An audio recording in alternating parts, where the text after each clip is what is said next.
స్తుతి ఆరాధనా ఆరాధనా స్తుతి ఆరాధనా ఆరాధనా స్తుతి ఆరాధనా. నామానికి స్తోత్రం.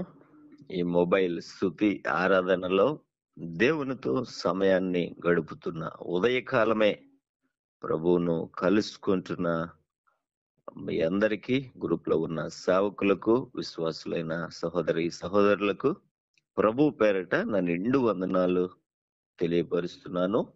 అందరూ బాగున్నారండి? దేవుని నామానికి స్తోత్రం.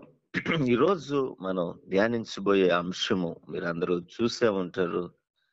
నీ మాట చొప్పున, దేవుని మాట చొప్పున. దేవుని మాట చొప్పున చేస్తే ఏ విధంగా ఉంటుంది? దేవుని చిత్తము లేకుండా మన సొంత ఆలోచనలతో చేస్తే ఏ విధంగా ఉంటుంది? ఒక పని నీ ఆలోచనతో చేస్తున్నావా? దేవుని చిత్త ప్రకారం చేస్తున్నావా? నీ స్వచిత్తం మీద ఆధారపడి ముందుకు వెళుతున్నావా?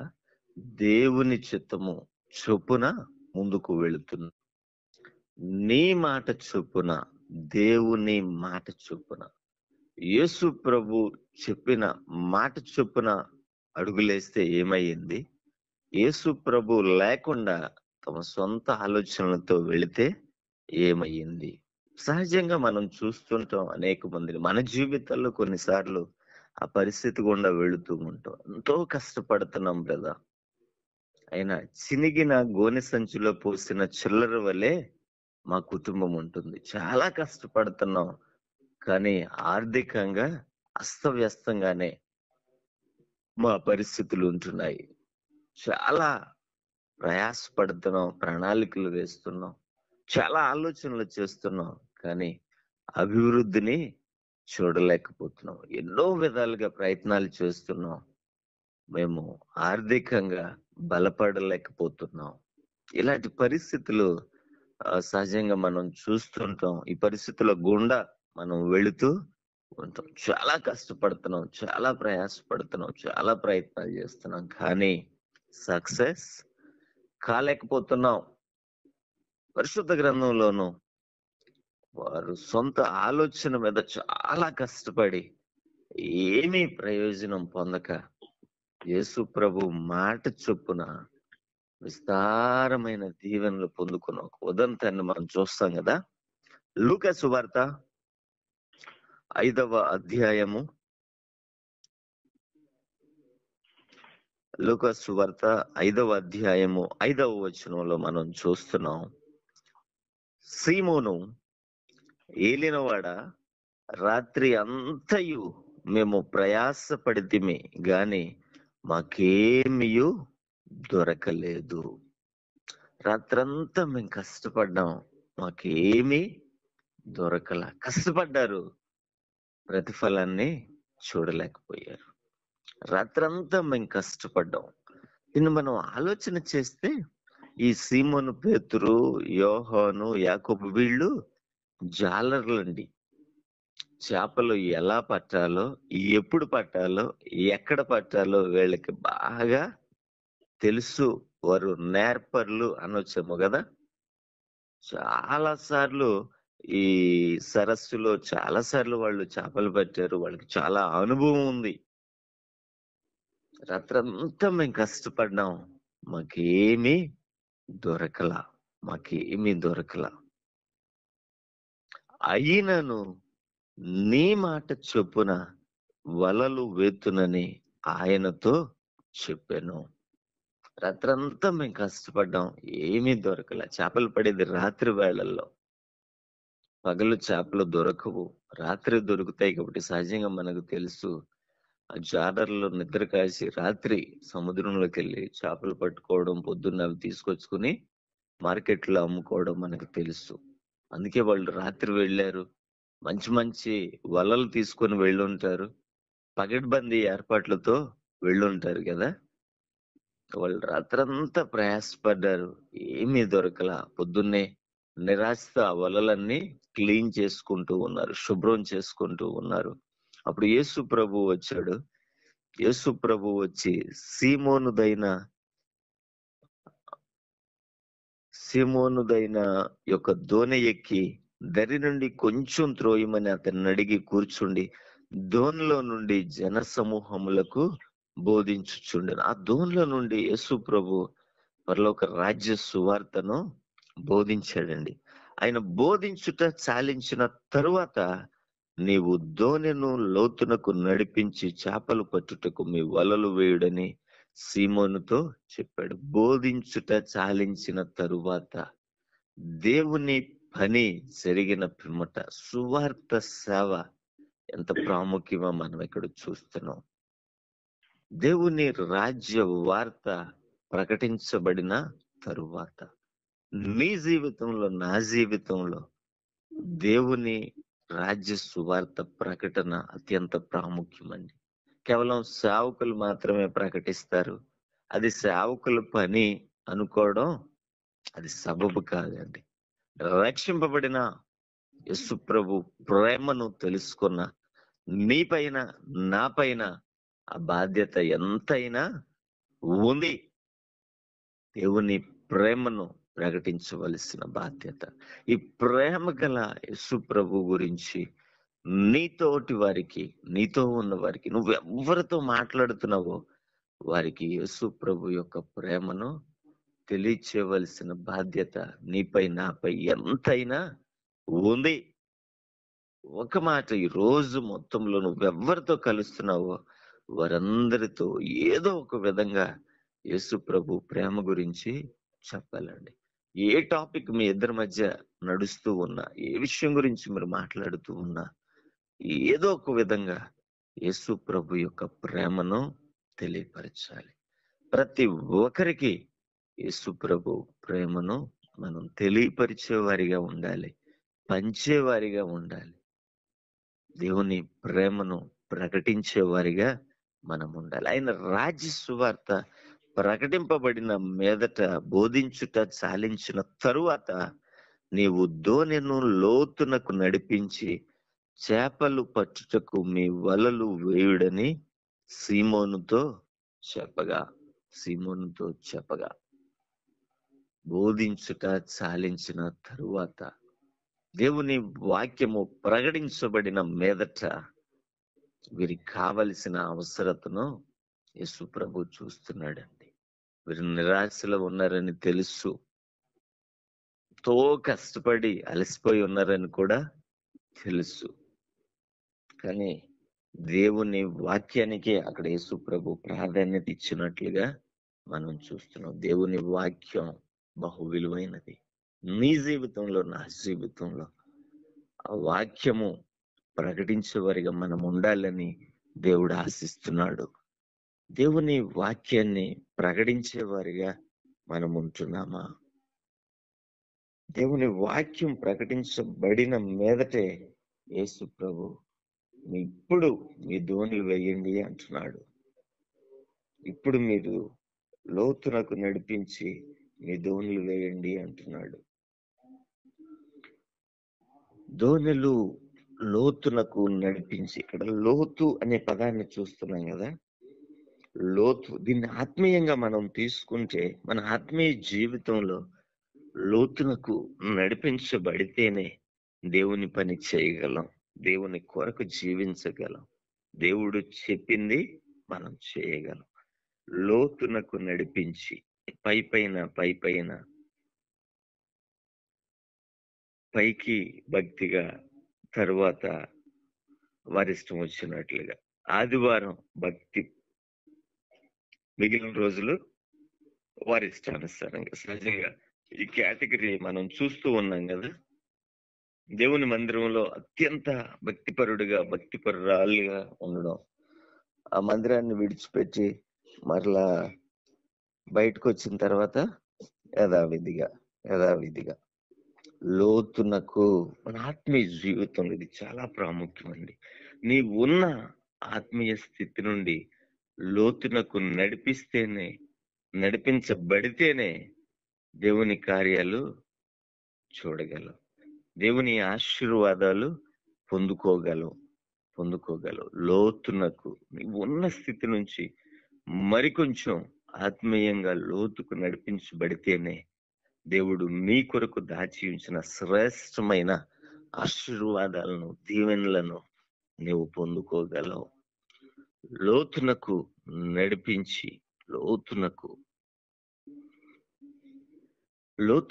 నడిపించి చేపలు పట్టుటకు మీ వలలు వేయుడని సీమోనుతో చెప్పగా, ఆ మాట యేసుప్రభు చెప్పినప్పుడు సీమోను పేతురు గనక యేసుప్రభు చెప్పాడు, ఖచ్చితంగా కార్యం జరిగిద్ది అని నమ్మితే మారు మాట లేకుండా దోణెను లోతునకు తీసుకుని వెళ్ళి వల వేసేవాడు. కానీ ఇక్కడ సీమోను పేతురు అంటున్నాడు, ఏలినవాడ, రాత్రి అంతయు మేము ప్రయాసపడితిమి గాని మాకేమీ దొరకలేదు. అయినను నీ మాట చొప్పున వలలు వేతునని ఆయనతో చెప్పాను. యేసుప్రభు ఆ మాట చెప్పాడు, దానికి ముందు ఆయన బోధించాడు. ఆ బోధలో దేవుని మాట వినడం ఆశీర్వాదం. దేవుడు చెప్పాడంటే నీ జీవితంలో జరిగిద్ది. దాన్ని నమ్మితే ఆ కార్యాన్ని నువ్వు చవి చూడగలవు. ఈ మాటలు వచ్చి ఉంటాయి కదా, దేవుని మాట వినడం శ్రేష్టము అనే బోధ బోధించుండొచ్చు నేను అనుకోవడం. ఏమండి, ఇంత బోధించిన తరువాత యేసుప్రభు చెప్పాడు, నీ నావను లోతునకు నడిపించి వల్లయ్యా చేపలు పడతారు మీరు అని చెప్తే, సీమోను పేతురు అంటున్నాడు, రాత్రంతా మేము కష్టపడ్డాం ప్రభువా, ఏమీ దొరకలా. చేపలు రాత్రి కాలంలో దొరుకుతాయి, పగలు కాదు. చేపలు ఎప్పుడు పట్టాలో, ఎక్కడ పట్టాలో, ఎలా పట్టాలో అవన్నీ మాకు తెలుస్తాయే. మేము జాలర్లం, మేము పుట్టుకతోనే జాలర్లం. ఓల్డ్ ఎక్స్పీరియన్స్ ఉంది. పరలోక రాజ్య వార్తలు, వాక్యాలు నువ్వు చెప్పు, మేము వింటాం. కానీ చేపలు పట్టే విషయం నీకు వద్దు ప్రభువా, ఎందుకంటే అది మా పని. మాకు తెలుసు ఎప్పుడు ఎలా చేపలు పట్టాలో. చేపలు రాత్రి కాలంలో పట్టాలి, పగలు చేపలు దొరకవు, రాత్రే దొరుకుతాయి. ఇప్పుడు పగలైపోయింది, అవకాశం లేదు. అయినా రాత్రి అంతా మేము కష్టపడం, చాలా ఎక్స్పీరియన్స్ ఉంది మాకు. మేము చాలా ప్రయత్నాలు చేస్తాం, ఏం దొరకలా. బహుశా ఇంక దొరకవు అనేది నా భావన. అయినా నువ్వు చెప్తున్నావుగా, నీ మాటకు విలువ ఇయ్యాలిగా, కాబట్టి ఏదో వెళ్ళి వలేస్తానే గాని నాకైతే అంత నమ్మకం లేదు ప్రభు అన్నట్టుగా మాట్లాడుతున్నాడండి. రాత్రంతా మేము ప్రయాసపడ్డాం, మాకు ఏమీ దొరకలా. అయినా నీ మాట చొప్పున వల వేస్తాను. ఏదో నువ్వు చెప్పావు కాబట్టి వేస్తున్నాను గాని మనస్ఫూర్తిగా నాకైతే దొరుకుతాయని పెద్ద నమ్మకం లేదు ప్రభు అన్నట్లుగా మాట్లాడుతున్నాడు. మీరు అనొచ్చు, ఇది అక్కడ లేదుగా బ్రదర్, మీరు ఎట్లా చెప్పగలుగుతున్నారు, మీరు సొంతంగా చెబుతున్నారు అంటారేమో. తర్వాత మనం చూస్తాం. తర్వాత విస్తారమైన చేపలు పట్టిన తర్వాత సీమోను పేతురు ఒక మాట అంటాడు. 8వ వచనంలో మనం చూస్తున్నాం, సీమోను పేతురు అది చూచి యేసు మోకాళ్ళ ఎదుట సాగిలపడి, ప్రభువా నన్ను విడిచిపోము, నేను పాపాత్ముడనని చెప్పాను. ఇక్కడ సీమోను పేతురు అంటున్నాడు, యేసు ప్రభువా నన్ను విడిచి వెళ్ళిపో, నేను పాపాత్ముడును అంటున్నాడు. ఏం పాపం చేశాడండి? ఇక్కడ మనం క్షుణ్ణంగా ఆలోచన చేస్తే దేవుని మాటను నమ్మకపోవడం, దేవుని బోధ, దేవుని వాక్యము విని ఆ వాక్యాన్ని నమ్మకపోవడం పాపం. దేవుని మాటకు విలువయకపోవడం పాపం. దేవుని చిత్తాన్ని చేయకపోవడం పాపం. సీమోను పేతురు నేను పాపాత్ముడును అంటున్నాడు. నీ మాటను నేను నమ్మలేదు ప్రభు. నీ మాటను నమ్మితే మారు మాట్లాడకుండా వెళ్ళి వలసేసేవాడిని. యేసుప్రభు చెప్పిన తర్వాత యేసుప్రభుకు చెప్తున్నాడు, రాత్రంతా మేము కష్టపడ్డామయ్యా, ఏమీ దొరకలా. ఇప్పుడు ఇక నువ్వు చెప్తున్నావు కాబట్టి వేయడమే కానీ పెద్దగా నాకైతే ఆసక్తి లేదు అన్నట్లుగా మాట్లాడాడు. దేవుని మాటను నమ్మకపోవడం నీ పాపాన్ని బట్టి ఇక్కడ సీమోను పేతురు నేను పాపాత్ముడను అంటున్నాడు. దేవుని మాట నమ్మడం మనకు ఆశీర్వాదం అండి. వారు వారు అలాగూ చేసి విస్తారమైన చేపలు పట్టినట్లుగా మనం చూస్తున్నాం. వారు అలాగూ చేసి విస్తారమైన చేపలు పట్టిరి. అందుచేత వారి వలలు పిగిలిపోవచ్చుండగా పొంగి పొరిలే ఆశీర్వాదాలు అనొచ్చేమో కదా. రాత్రంతా కష్టపడ్డారు, ఏమీ దొరకలా. ఇప్పుడు విస్తారమైన చేపలు విస్తారమైన చేపలు. ఈ చేపల కోసమేగా వాళ్ళు రాత్రంతా కష్టపడింది, ప్రయాసపడింది, నిద్ర మాని, ఏమండి, అంత కష్టపడింది చేపల కోసమేగా. కానీ యేసు ప్రభువును తమ జీవితము అనే దోణిలో చేర్చుకున్న తర్వాత ఆశీర్వాదాన్ని చూడగలిగారు. దేవుని రాజ్య వార్త ప్రకటించబడిన తరువాత ఆశీర్వాదాన్ని చూడగలిగారు.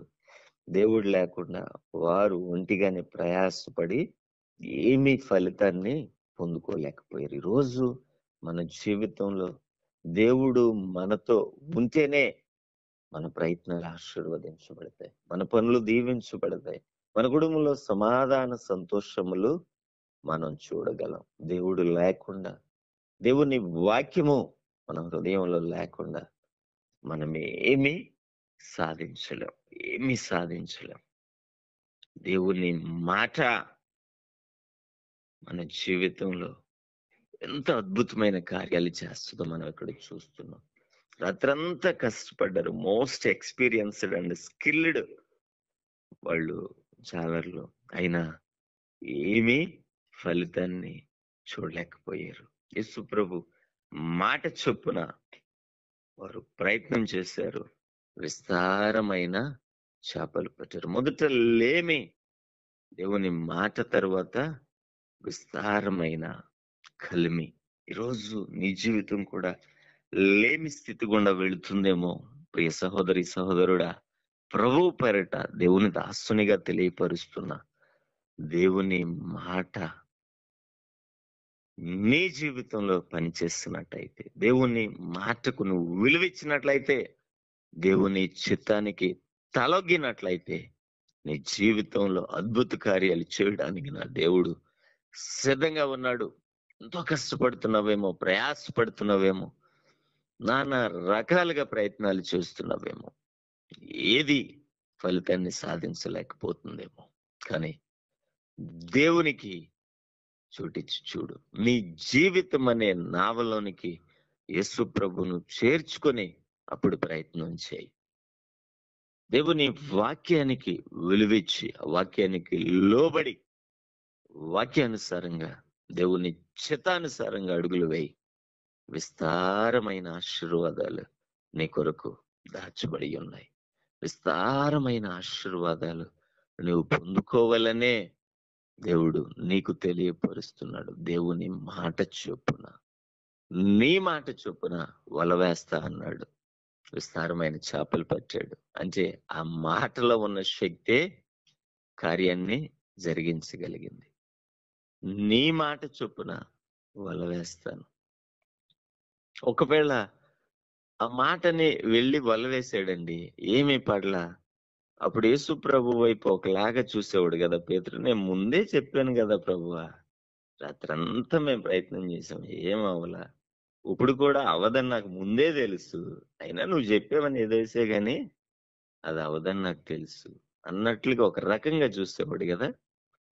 దేవుని మాట చొప్పున, ఏమండి, పగలు చేపలు పడవు, ఆ విషయం తెలుసు. కానీ విస్తారమైన చేపలు పగటి కాలంలో పట్టగలిగారు. దేవుని మాటకు విలువిచ్చారు కాబట్టి, దేవుని మాట విన్నారు కాబట్టి, ఈరోజు దేవుని మాటను వింటే నీ జీవితాన్ని ఆశీర్వాదకరంగా నా దేవుడు మార్చగలడు. దేవుని మాటకు విలువిస్తే నీ జీవితంలో అద్భుత కార్యాలు నా దేవుడు జరిగిస్తాడు. ప్రభు పేరిట తెలియపరుస్తున్నా, దేవుని మాటకు విలువిచ్చే వ్యక్తిగా ఉంటున్నావా? దేవుని చిత్తానికి తలొగ్గే వ్యక్తిగా నీవు ఉంటున్నావా? దేవుని చిత్త ప్రకారం పరిశుద్ధంగా, యథార్థంగా, నీతిగా జీవించే వ్యక్తిగా ఉంటున్నావా? సాతానుడు నిన్ను ఆత్మీయంగా క్రిందకు పడేయాలని, బలహీనపరచాలని నిన్ను లాగివేయాలని ఎన్నో కుయుక్తులు పన్నుతున్నాడు. ఆ సాతాను శోధనకు లొంగక ప్రభు కొరకు నిలబడే వ్యక్తిగా, ఆత్మీయతను కాపాడుకునే వ్యక్తిగా యోసేపు వలె నీవు ప్రభు కొరకు నిలబడినట్లయితే శ్రేష్టమైన ఆశీర్వాదం నీ కొరకు సిద్ధపరచబడి ఉంది. ప్రభు కొరకు నిలబడే వ్యక్తిగా ఉంటున్నావా? ప్రభు రాజ్య వ్యాప్తి పట్ల బాధ్యత కలిగి ఆయన సువార్తను ప్రకటించే వ్యక్తిగా నీవు ఉంటున్నావా? నీకున్న పరిధిలోనే నువ్వెవరితో కలుస్తున్నావు వారితోనే యేసు ప్రభు ప్రేమ గురించి తెలియపరిచే వ్యక్తిగా ఉంటున్నావా? బోధించుట, దేవుని బోధ ఆ నావలో జరిగిన పిమ్మటే ఆశీర్వాదాన్ని వారు చూడగలిగారు. దేవుని వాక్యము నీ జీవితంలో కార్యాన్ని జరిగించాలి అంటే దేవుని వాక్యము నీ ద్వారా ప్రకటించబడవలసి ఉంది. అప్పుడే నీవు ఆశీర్వాదాలు చూడగలవు. ప్రేమ గల వార్తను, ప్రేమ గల యేసు ప్రభు అనేక మందికి తెలియజేసే వ్యక్తిగా ఉంటున్నావా? మనం మాట్లాడుకున్నట్లుగా నువ్వు ఎవరితో కలుస్తున్నావో వారితో ఏదో ఒక విధంగా దేవుని గురించి టాపిక్ తీసుకురావాలండి. మీరు మాట్లాడుకుంటున్న ఆ మాటల సందర్భంలో ఒకవేళ ఎవరిదైనా అనారోగ్యం గురించి ఎవరికైనా ఇలా జరిగిందంట, ఇలా ఉన్నారంట, హాస్పిటల్ మాట నడుస్తూ ఉందనుకోండి, దేవుడు తప్పక వారిని కనికరిస్తాడు. వారి విశ్వాసంతో ప్రార్థన చేసుకుంటే, మనం విశ్వసిస్తే ప్రభు కార్యాలు జరిగిస్తాడు. ఏమండి, ఆ మాట మనం తెలియపరచడం వలన అది వారి మెదడులో ముద్రించబడింది. వారు ఆ పరిస్థితిలో ఉన్నప్పుడు ఎప్పుడోకప్పుడు ఏదో ఒక పరిస్థితిలో ఆ మాట జ్ఞాపకం వస్తుంది. అప్పుడు వారు విశ్వాసంతో ప్రార్థన చేసుకుని దేవుని అద్భుత కార్యాలను పొందుకుంటారు, ప్రభు బిడ్డలుగా మారతారు. మనం ఎవరితో ఏ విషయం గురించి మాట్లాడుతున్నా ఈ ప్రేమ గల యేసయ్య గురించి మనం మాట్లాడే వారిగా ఉండాలి. ఆ ప్రేమను తెలుసుకున్న నీపై నాపై ఆ బాధ్యత ఎంతైనా ఉంది. ఈ ప్రేమ గల యేసయ్యను గురించి మనకు తెలుసు కాబట్టి ఆ ప్రేమను పొందుకోలేక అల్లాడిపోతున్నా ప్రతి ఒక్కరికి ఈ ప్రేమ వార్తను, సువార్తను పంచిపెట్టవలసిన వారమై మనమున్నాం. ఆ నావలో దేవుని వాక్యం ప్రకటించబడింది. ఆ తరువాత ఆ నావ నిండా చేపలు చేరినట్లుగా మనం చూస్తున్నాం. దేవుని వాక్యం నీ జీవితంలో ప్రకటించబడితేనే నీ జీవితంలో ఆశీర్వాదాలు చూడగలవు. దేవుని వాక్యము నీ హృదయంలో ఉంటేనే దేవుని కార్యాలు నీ జీవితంలో నువ్వు చవి చూడగలవు. ప్రియ సహోదరి సహోదరుడా, దేవుని మాటకు విలువిచ్చే వ్యక్తిగా ఉంటున్నావా? దేవుని మాట ప్రకారం నడుచుకునే వ్యక్తిగా ఉంటున్నావా? దేవుని మాట ప్రకారం నీ జీవితాన్ని సరిచేసుకునే వ్యక్తిగా, సరిదిద్దుకునే వ్యక్తిగా, దేవునికి ఇష్టునిగా నీవు బ్రతుకుతున్నావా? తప్పక నీ జీవితంలో ఆశీర్వాదం సిద్ధంగా ఉంది. ఎంతో ప్రయాసపడుతున్నాను, ఏమీ కావట్లేదు, చాలా కష్టపడుతున్నాను, ప్రయోజనం ఉండట్లేదు, అస్తవ్యస్తంగా నా జీవితం ఉంది అనుకుంటున్నావేమో. దేవుని చిత్త ప్రకారం, దేవుని వాక్యానుసారంగా నీవు అడుగులు వేసినట్లయితే తప్పక దేవుని ఆశీర్వాదాలు నువ్వు పొందుకోగలవని ప్రభు పేరట తెలియపరుస్తూ నా మాటలు ముగిస్తూ ఉన్నాను. చిన్న ప్రార్థన. సకల ఆశీర్వాదముల కారణభూతుడా మా ప్రియ పరలోకపు తండ్రి, మీకు వందనాలు, స్తుతులు, స్తోత్రములు చెల్లిస్తున్నాం ప్రభు. రాత్రంతా ప్రయాసపడ్డారు, ఏమీ దొరకలేదు, కానీ నీ మాట చొప్పున వల వేశారు, విస్తారమైన చేపలు పట్టగలిగారు ప్రభు. నాయన, నీ మాట విలువైనది, నీ మాట శ్రేష్టమైనది, నీ మాట మమ్మను బ్రతికించేది ప్రభు, మమ్మను అందరికి చేర్చేది. నీ మాట విలువిచ్చేవారుగా, నీ వాక్యానికి లోబడేవారు, నీ చిత్త ప్రకారము జీవించేవారముగా మమ్మను మారుస్తున్నందుకు వందనాలు చెల్లిస్తున్నాను. ఈ మొబైల్ స్తుతి ఆరాధనలో పాలు పంచుకున్న ప్రతి ఒక్కరిని మీరు జ్ఞాపకం చేసుకొనిచున్నందులకు వందనాలు ప్రభు. నాయన నీవు మా జీవితంలో అడుగు పెడితే మేమెట్టి ఆశీర్వాదాలు చూడగలమో, నీవు లేకుండా మేము ఎన్ని ప్రయత్నాలు చేసినా ఫలితాన్ని చూడలేమని మేము తెలుసుకున్నాం ప్రభు. నీ మాటకు విలువిచ్చే వారిగా మమ్మల్ని మారుస్తున్నందుకు వందనాలు. నీ చిత్త ప్రకారం నీ వాక్యానుసారంగా జీవిస్తేనే మేము నీ ఆశీర్వాదాలు పొందుకోగలమని తెలుసుకున్నాం ప్రభువా. నాయన నీ చిత్త ప్రకారము జీవించటం మాకు నేర్పించండి. అటువంటి ఆత్మీయ శక్తిని మాకు దయచేయండి ప్రభు. మా స్వచిత్తాన్ని విడిచిపెట్టి నీ చిత్తానికి లోబడే వారముగా, నీ వాక్యానుసారంగా జీవించే వారముగా, పరిశుద్ధంగా, యథార్థంగా, నీతిగా జీవిస్తూ నిన్ను సంతోషపరిచే వారిగా మమ్మల్ని మారుస్తున్నందుకు వందనాలు చెల్లిస్తూ, ఈ దిన దీవెనలతో మమ్మల్ని నింపి నడిపిస్తున్నందుకు మిమ్మను స్తుతిస్తూ యేసు అను శక్తి కలిగిన నామమున ఈ ప్రార్థన విన్నపములు అడిగి వేడుకొనుచున్నాను తండ్రి. ఆమేన్. ఆమేన్. ఆమేన్. ఆమేన్. ఆమేన్.